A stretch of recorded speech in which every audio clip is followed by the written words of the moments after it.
There's got to be another way to make up the budget shortfalls that we have in this state rather than taking health care away from children. Tonight, a mother's desperate plea to keep her child home with the services she says he needs to survive.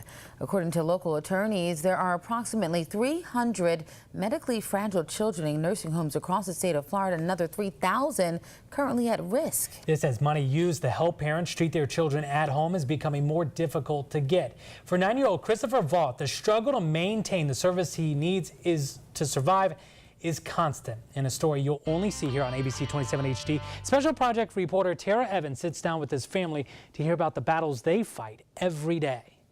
As far as Christopher Vaught is concerned, he's just like any other little boy. He loves to play with his toys.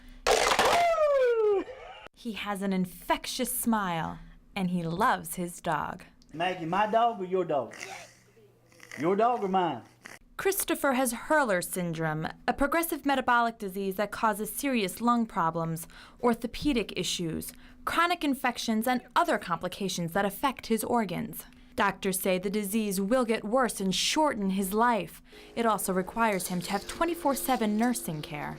His disease also leads to chronic secretions that he's coughing up from his lungs. He has to be monitored 24 hours a day, 7 days a week, all the time.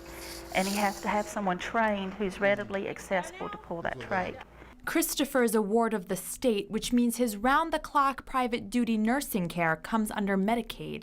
According to class action lawsuits filed on his behalf and on the behalf of other medically fragile children, the state of Florida is continually denying in-home nursing services. Now they say it's because they're not medically necessary and it's just for the convenience of the parents.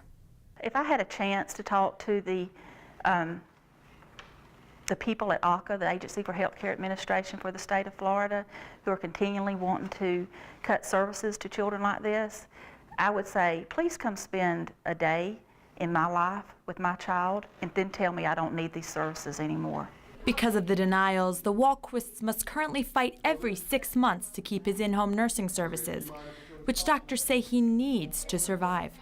Every 6 months we have to go through a recertification process when absolutely nothing has changed. And if the parent can't handle it, they always have the alternative of placing a child in an institution, in a nursing home. Dietz says in as many as 300 cases, that's what has happened. And he says children do not belong in a nursing home. Most of these children have some cognitive level. They understand what's happening to them. And when you see these children sitting in a bed with mucus on their face, not wiped off, half dressed, all you want to do is you want to go in there and say, what's happening here? We're too good of a society to allow this to happen. Peggy Rigsby of Florida Healthcare Association, which is an organization that represents and lobbies for nursing home facilities, says that type of neglect is not the norm. Frankly, that shouldn't happen. I can't really tell you how it happens. That's a situation where somebody should be addressing that. Dietz also says lobbying is one of the reasons children are now in nursing homes. These are the people that, what happened when old people got out of nursing homes under the ADA. The nursing homes had open beds. So somebody had the wonderfully brilliant idea to put kids in there.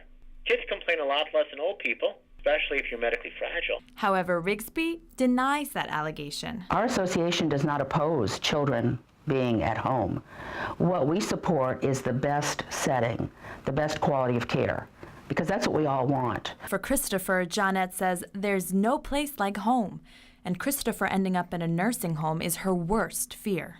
Christopher thrives in being in the community and being social and being around those people he knows that loves him and where he's accepted and comfortable. I think for him to be, I know for him to be put in a nursing home, he would die, and he would die very quickly. So for the Walquists, there's never been any other choice but to fight. Is it all worth it? Oh. It's all worth it. There's no amount of money that can reimburse you. There's no amount of time that can be given back to me. That child is worth it.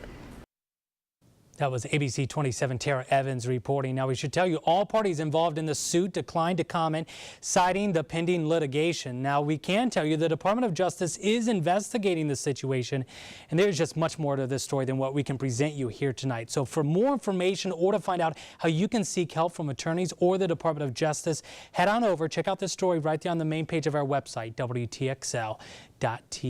Certainly hope for the best for Christopher and all the other children involved. Certainly.